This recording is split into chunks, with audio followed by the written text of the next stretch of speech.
K J Paul, rail passengers association president telephone ലൈനുണ്ട്. ശ്രീ കെ ജെ പോൾ, ഈ സൗമ്യ ഇൻസിഡന്റിന് ശേഷം റെയിൽവേ ബോഗികളിൽ പ്രത്യേകിച്ച് ജനറൽ കമ്പാർട്ട്മെന്റിലേക്ക് പോലീസ് സുരക്ഷ ഉറപ്പാക്കുമെന്ന് സർക്കാർ പ്രഖ്യാപിച്ചിരുന്നു. അതൊന്നും നടപ്പാവുന്നില്ല ഇപ്പോൾ.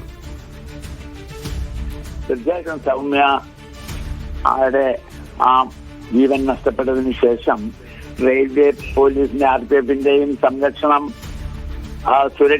കൂടുതൽ നൽകണമെന്നുള്ള ആവശ്യം ജനങ്ങളുടെയും യാത്രക്കാരുടെയും സംഘടനകളുടെ എല്ലാം ആവശ്യം പരിഗണിക്കുന്നുണ്ട് എന്ന കാര്യത്തിൽ എനിക്ക് സംശയമില്ല. എന്നാൽ RPF-നെ കൂടുതലായി നിയമിക്കുന്നതിൽ നിന്ന് റെയിൽവേയും പിറകോട്ട് പോയിട്ടുണ്ട്.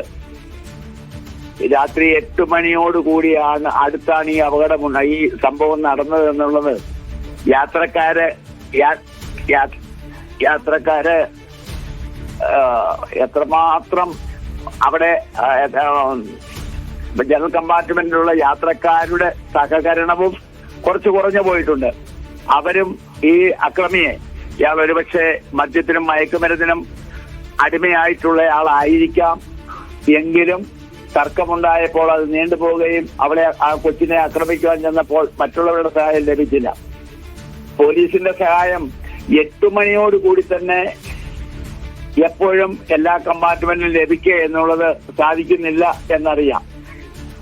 കൂടുതൽ സുരക്ഷിതത്തിന് വേണ്ടി റെയിൽവേ ഇനിയും ഇതുപോലെയുള്ള അക്രമങ്ങളും കല്ലേറുകളും ഉണ്ടാകുന്നത് കൊണ്ട് ഇനിയും കൂടുതൽ ശ്രദ്ധിക്കണം എന്നാണ് ഞങ്ങളുടെ ഒരാവശ്യം.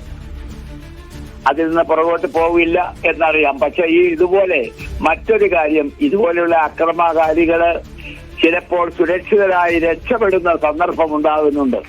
തീർച്ചയായിട്ടും ഇവർക്ക് കൊടുക്കേണ്ട കഠിനമായ ശിക്ഷ ഒട്ടും നീണ്ടുപോകാത്ത നൂലാമാലകൾ, കേസിൻ്റെതായ നൂലാമാലകളും നിയമവും ഉണ്ട്.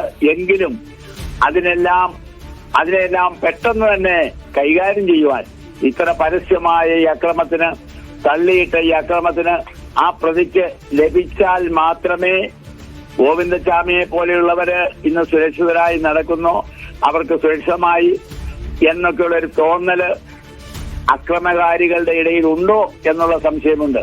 ഏതായാലും ഈ അക്രമിയെ പോലെയുള്ളവർ ട്രെയിനിൽ കയറാതിരിക്കാൻ റെയിൽവേ പ്രൊട്ടക്ഷൻ ഫോഴ്സ് കൂടുതൽ ശ്രദ്ധിക്കണമെന്ന് എന്നത് വലിയൊരാവശ്യമാണ്.